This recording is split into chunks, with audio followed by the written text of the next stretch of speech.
Mesdames et messieurs, bonjour à toutes et à tous, bienvenue dans cette nouvelle vidéo. Merci d'avoir activé la petite cloche de notification pour que vous receviez les notifications des nouvelles vidéos qui sortent. Aujourd'hui, on se retrouve pour une vidéo, vous les connaissez sur ma chaîne, c'est habituel, et on parle des plantes comestibles, des arbres comestibles, de ce qui peut se manger au fait de la nature, dans un but de survie, voilà tout ça. Donc dans cette vidéo, on va parler de cet arbre magnifique, majestueux que je viens de trouver en fait.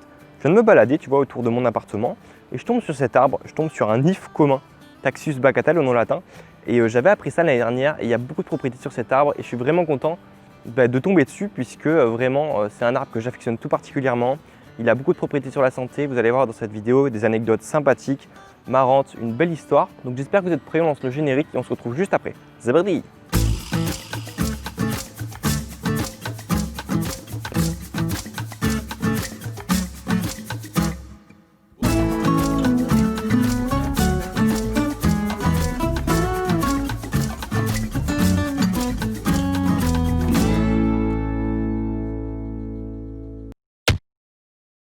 Vous avez déjà vu des sapins, vous avez déjà vu des pins, vous avez déjà vu des sapins de Noël, tout le monde a déjà vu ça.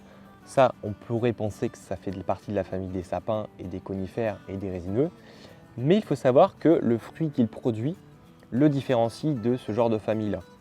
Cet arbre-là, il ne fait ni partie de la famille des résineux ni des conifères, puisque ici on a donc un fruit qui remplace la pomme de pin qu'on peut retrouver sur les sapins, que tu vas chercher en forêt pour faire ton feu, pour allumer ton feu. Bref, voilà, en tout cas ici on a un fruit qui le différencie des autres familles. Alors il faut savoir que cet arbre-là, il est assez rare à l'état sauvage. Là j'en ai trouvé un ici, mais il a dû sûrement être planté par les hommes. Ce qui est majestueux, c'est que cet arbre mesure 15 à 20 mètres de haut pour ceux qui voudraient le retrouver. Et également, il peut vivre jusqu'à 3000 ans. Le plus vieil arbre retrouvé, le plus vieil if commun retrouvé, il était en Écosse, il me semble. 3000 ans, vous vous rendez compte, c'est énorme. C'est quasiment 30, 35, 40 générations d'humains qui peuvent se succéder, par exemple une maison avec un arbre comme ça dans le jardin. Et t'imagines quoi? T'imagines ton ancêtre de 40 ans, il a planté cet arbre et toi tu le retrouves à ta génération toujours vivant. Moi je trouve ça dingue, c'est vraiment un truc de dingue ce que fait la nature. C'est incroyable, franchement c'est incroyable. Après la petite partie histoire introduite, nous allons tout de suite passer à la partie historique au niveau des propriétés médicinales et finalement sur la santé humaine qu'on peut avoir de cet arbre. Tout d'abord, on va commencer. Quelle est la partie de l'arbre qui se mange? C'est ce qu'on appelle l'arille. L'arille, c'est le seul fruit. Vous voyez là, toutes les arilles qu'il y a sur l'arbre, c'est ce qu'on appelle le fruit de l'if. Cette arille est constituée d'une enveloppe gélatineuse rouge. À l'intérieur contient une graine, un peu comme tous les fruits, avec le noyau à l'intérieur.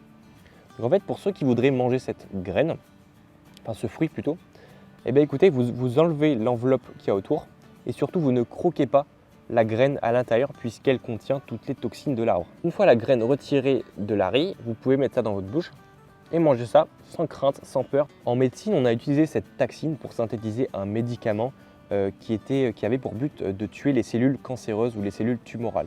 Vraiment, on part d'un bon principe, mais aujourd'hui, il est moins utilisé puisqu'on s'est rendu compte qu'il y avait certains effets secondaires, notamment sur les globules blancs, puisqu'il bloquait la reproduction des globules blancs. Et ça, c'était pas vraiment très bien, puisque les globules blancs, ils sont à l'origine de ton immunité et du fonctionnement même de ton système immunitaire. Si tu n'as pas de système immunitaire, tu chopes toutes les maladies. C'est simple et tu meurs.